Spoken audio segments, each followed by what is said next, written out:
पहल 2 इश्यूज आपसे डिस्कस करेंगे, ये भी, और फिर सदर का उसको जो जवाबी खत लिखा है चीफ इलेक्शन कमिश्नर साहब ने, दावा और जवाब दावा, लेकिन दलाइल, एतराजात और अदालतों से बंदी इन उम्मीदों में आज भी चेयरमैन पीटीआई की सजा मौतली का फैसला नहीं हो सका। चेयरमैन पीटीआई के साथ साथ सुप्रीम कोर्ट भी हाई कोर्ट के फैसले की मुंतजिर है। अब हाई कोर्ट के सामने इस वक्त आपके नजदीक सबसे बड़ा चैलेंज क्या है सर? क्योंकि जिस फैसले को सुप्रीम कोर्ट बादी नजर में दुरुस्त फैसला करार नहीं दे रही, इसको अगर इस्लामाबाद हाई कोर्ट कैसे सही मान लेगी? और अगर हाई कोर्ट ट्रायल कोर्ट के फैसले को गलत तस्लीम कर लेती है तो फिर यह सवाल उठेगा कि हाई कोर्ट यह फैसला सुप्रीम कोर्ट के दबाव पर कर रही है। देखिए, ये चमगोइयां तो हो सकती हैं, लेकिन एक बात तो बहुत वाज़ेह है। अख्तर साहब ने भी आपके प्रोग्राम में कहा कि जहां इतनी सजा हो, 3 साल को एक छोटी सजा तस्वुर किया जाता है, तो ये एक मामूल की बात है कि ऐसी सजा को सस्पेंड कर दिया जाता है, मुअत्तल कर दिया जाता है। इसके लिए तो किसी के दबाव की जरूरत भी नहीं है। और इस मुकदमे में तो सिर्फ ये नहीं है कि सजा की मुद्दत कम है, इसमें जो कुछ हुआ, जिस तरह गवाहान को पेश नहीं करने दिया गया, ये कहा गया कि इनकी जरूरत नहीं है। बात यही थी कि जो गोशवारे दाखिल किए गए, उनको जिन लोगों ने भरा था वो फाइनेंस के लोग थे, अकाउंटेंट थे, उनको पेश करना मकसूद था कि वो समझाएं उन्होंने क्यों किसी रकम को एक खाने में नहीं डाला, दूसरे खाने में डाला है। तो उनको सरासर कह देना, और ये भी नहीं हुआ कि उनको फिलफौर कहा हो कि ये गैर मुतल्लिक हैं। पहले कहा आप इनको ले आए। जब उन्होंने कहा कि आज ये नहीं आ सकते, इनको कल ले आएंगे, कराची से आना है कुछ साहब लोगों ने, तो उन्होंने कहा नहीं, फिर ये गैर मुतल्लिक है। एकदम मौक़िफ़ जो है वो अदालत का बदला। तो ये बहुत से मामलात हैं, बाकी तकनीकी मामलात भी हैं। तो इस केस में तो सजा मुअत्तली कोई हैरत की बात नहीं होनी चाहिए, ये एक मामूल की बात होगी अगर सजा। मगर आपने अख्तर साहब को सुना, उन्होंने कहा कि ये अचंभे की बात है, और सुप्रीम कोर्ट जिस तरह के रिमार्क्स दे रही है और जिस रेस्टलेसनेस हमें देखने को मिल रही है, मैंने भी सवाल किया, तो ये तो डायरेक्टली असरअंदाज होगा। मैं ये अर्ज कर रहा हूं कि अगर ये रिमार्क्स ना भी होते तो इस मुकदमे में सजा मुअत्तली तो बनती है। अब ये ठीक है, सुप्रीम कोर्ट के पास चूंकि दरखास्तें पहले से मौजूद थी। देखिए, ये दरखास्तें सुप्रीम कोर्ट में उस वक्त दायर हुई थी जब गवाह पेश करने का हक जो है वो ट्रायल कोर्ट ने खत्म कर दिया था। उस वक्त अभी फैसला नहीं आया था, ये फैसला बाद में आया है। ये दरखास्तें पहले से थी और इन दरखास्तों को अब जब सुप्रीम कोर्ट ने लिया है, और सिर्फ इसलिए ये सूरत पैदा हुई कि इतनी जल्दी, इतनी सूरत में ट्रायल कोर्ट ने फैसला कर दिया, एक दिन में, एक दिन का मौका नहीं लिया, कि ये मामला हुआ कि पहले वो फैसला आ गया और अब बाद में ये दरखास्तें सुप्रीम कोर्ट में सुनी जा रही हैं। तो ठीक है, एक ये एतराज किया जा सकता है कि मौक़िफ़ And that's why the Islamabad High Court is feeling sandwiched between the Supreme Court and the trial court, sir. मगर आज इलेक्शन कमीशन के वकील ने 1992 के 5 मेंबर बेंच की जजमेंट कोर्ट की। उन्होंने कहा कि शॉर्टेस्ट सेंटेंस है वो 6 माह से कम नहीं हो सकता, और उन्होंने फिर एग्जाम्पल भी दी कैप्टन सफदर की कि उनको भी 6 माह से पहले उनकी अपील नहीं सुनी गई थी। नहीं, उन्होंने ये कहा, सिर्फ नहीं, इस तरह नहीं कहा। उन्होंने ये कहा कि ये कोई इस्तेहकाक नहीं है कि अगर सजा कम हो तो हर सूरत अदालत को सजा मुअत्तल करनी है। वो सिर्फ ये बात कह रहे थे कि अदालत की ये सवाबदीद है।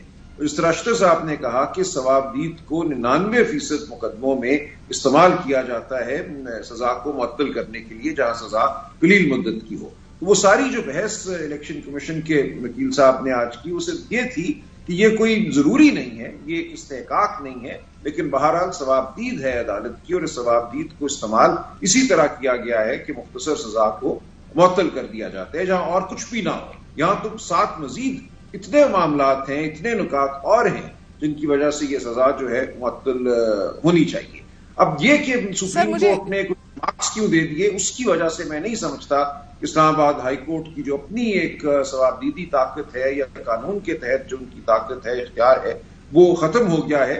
लेकिन ये तो मुझे जरा रोशनी डालिएगा सर। देखें, आज लतीफ खोसा एसेंशली ख्वाजा हारिस के लिए फिल इन कर रहे थे, और ख्वाजा हारिस भी अलहदा हो गए टीम से लैक ऑफ कोऑर्डिनेशन की वजह से। आज बैरिस्टर गोहर भी पेश हुए, आप भी पेश हुए, और वो मरवत साहब का तो इन्फेमस ट्वीट भी ऑन रिकॉर्ड है कि अंदर से चीजें लीक हो रही होती हैं। अंग्रेजी कहावत भी आपने सुनी होगी, too many cook spoil the broth. Is that so sir? नहीं, ऐसा कुछ नहीं हुआ। देखिए, आज बड़ी मजबूत बहस थी। खोसा साहब ने की एक नुक्ते पे थोड़ी सी वजाहत मैंने की। एक सवाल था चीफ जस्टिस आमिर फारूक साहब का, तो वो एक जजमेंट के हवाले से थोड़ा सा इब्हाम रह गया था कि वो जजमेंट क्या कह रही है, तो वो चंद लम्हे कुछ मिनट मैंने लिए, लेकिन उसके अलावा ये बहुत मरबूत और एक तरह से मरकूज किस्म की बहस थी और 5-6 नुकात थे जो बहुत बुनियादी अहमियत के हैं और उन नुकात की बुनियाद पर 1.5 घंटा लगा दिया लतीफ खोसा साहब ने, वरना शायद आज रिलीफ मिल ही जाता। नहीं, ऐसी कोई बात नहीं। देखिए 1 घंटा कोई लंबी मुद्दत नहीं होती, 6 था। ओके, और सर अब एक और अहम तरीन इशू की तरफ आते हैं सर। इलेक्शन कमीशन ने जो खत लिखा है सदर मुमलिकत को, अपने खत में सुल्तान राजा साहब फरमा रहे हैं कि सदर 58(2) और 48(5) के तहत इख्तियारात इस्तेमाल करते हुए असेंबली तहलील करे तो वो इलेक्शन की तारीख देता है। ये बात रिकॉर्ड पर है कि कौमी असेंबली वजीर आजम के मशवरे पर तहलील की गई, लिहाजा आर्टिकल 48(5) काबिल गौर नहीं रहती। क्या फरमाएंगे आप? बिल्कुल ही जी, ये आइन से गैर मुतल्लिक दलील है। बसद एहतराम मैंने अशतर साहब को भी सुना, ना इसका आइन के मतन से कोई ताल्लुक है। जो तमाम बहस इलेक्शन कमिश्नर साहब ने या इलेक्शन कमीशन ने अपने खत में की और जो आज आपके प्रोग्राम में भी बात हुई, देखिए हमें इस बात को बहुत संजीदगी से लेना चाहिए। पहले हमारे आइन के साथ 1 साल से ज्यादा अरसे से खिलवाड़ हो रहा है। आइन में असेंबली को तहलील करने की अब सिर्फ 3 सूरतें हैं। 2 सूरतें ये हैं कि जहां वजीर आजम मशवरा दे और सदर मुमलिकत उस मशवरे के ऊपर असेंबली को तहलील करते। मैं पढ़ देता हूँ, जैसे हुआ शक 1 है। देखिए उसकी जुबान ही सिर्फ सुन लीजिए और इसी से अशतर साहब ने जो कुछ कहा उसका जवाब सामने आ जाता है। 58(1) The President shall dissolve the National Assembly if so advised by the Prime Minister। अब यहाँ पे प्राइम मिनिस्टर का जो रोल है वो एडवाइजरी है, यानी कि प्राइम मिनिस्टर ने मशवरा देना है, लेकिन डिसॉल्व किसने करना है? वो सदर ने डिसॉल्व करना है। The president shell dissolve the national assembly if so advised by the prime minister. ये एक सूरत हो गई। दूसरी सूरत ये है कि जहां एक वोट ऑफ नो कॉन्फिडेंस हो और उसके बाद सदर को ये लगे कि किसी के पास भी अक्सरियत नहीं है हाउस में, वहां पे भी जुबान अब आप देखिए क्या है।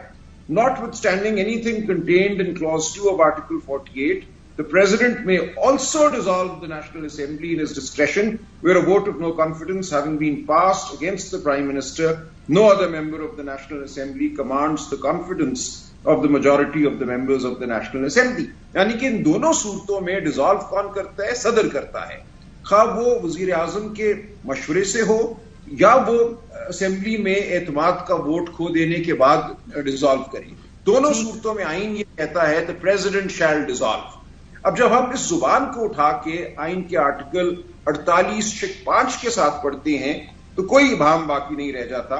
48(5) की जुबान अब मैं आपके सामने रखता हूं, वो इस तरह से है।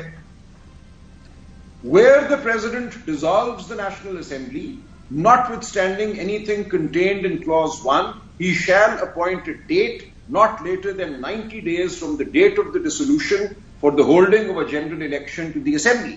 यानी कि दोनों जो सूरतें हैं जिनमें प्रेसिडेंट असेंबली को डिसॉल्व करते हैं, उन दोनों सूरतों से के मुताल्लिक ये शक है, इसमें कोई तफरीक नहीं की गई। इसमें यह कहा गया है कि जब भी सदर डिसॉल्व करेंगे, और डिसॉल्व का हमने देख लिया सदर के डिसॉल्व करने की 2 सूरतें हैं, या वजीर आजम के मशवरे पे या वोट ऑफ नो कॉन्फिडेंस के बाद। उन दोनों सूरतों पे इस शक का इतलाक होता है और 90 दिन के अंदर अंदर एक तारीख जो है सदर मुमलिकत ने मुतय्यन करनी है।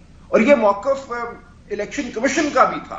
देखिए जब पंजाब और खैबर पख्तूनख्वा की असेंबलियां तहलील की गई जनवरी में, इलेक्शन कमीशन ने सुप्रीम कोर्ट के सामने यह मौकफ अपनाया कि चूंकि खैबर पख्तूनख्वा में गवर्नर ने असेंबली तहलील की थी वजीर आला के मशवरे के बाद, और पंजाब सदर का राइट नहीं है इलेक्शन की डेट देना। जी मैं अर्ज करूं, देखिए जो तीसरी सूरत है असेंबली के डिसोल्यूशन की, वो ये है कि वजीर आजम या वजीर आला मशवरा दें और गवर्नर या सदर कुछ भी ना करें। उस सूरत में 48 घंटे के बाद असेंबली खुद बाय फोर्स ऑफ लॉ या force of the constitution dissolve हो जाती है। तो ये 3 सूरतें हैं। 2 सूरतों में सदर डिसॉल्व करते हैं, डिसोल्यूशन का नोटिफिकेशन, तहलील का नोटिफिकेशन सदर जारी करते हैं। एक सूरत है जहां नोटिफिकेशन के बगैर असेंबली जो है आइन की ताकत से या आइन के अमल से तहलील हो जाती है। ये 3 सूरतें हैं। 2 सूरतें हैं जहां सदर डिसॉल्व करते हैं। अब इलेक्शन कमीशन ने यह कहा कि चूंकि पंजाब में गवर्नर साहब ने डिसोल्यूशन का या तहलील का नोटिफिकेशन जारी नहीं किया था और पंजाब में 48 घंटे गुजरने के बाद असेंबली डिसॉल्व हुई, लिहाजा पंजाब की हद तक गवर्नर को हक हासिल नहीं है तारीख मुतय्यन करने का, लेकिन खैबर पख्तूनख्वा में चूंकि गवर्नर ने तहरीर की, इसलिए वहां पे वही तारीख देंगे। ये मौकफ था इलेक्शन कमीशन का जिसको माना सुप्रीम कोर्ट ने। अब उस मौकफ से बिल्कुल एक ये यू टर्न इलेक्शन कमीशन ले रहा है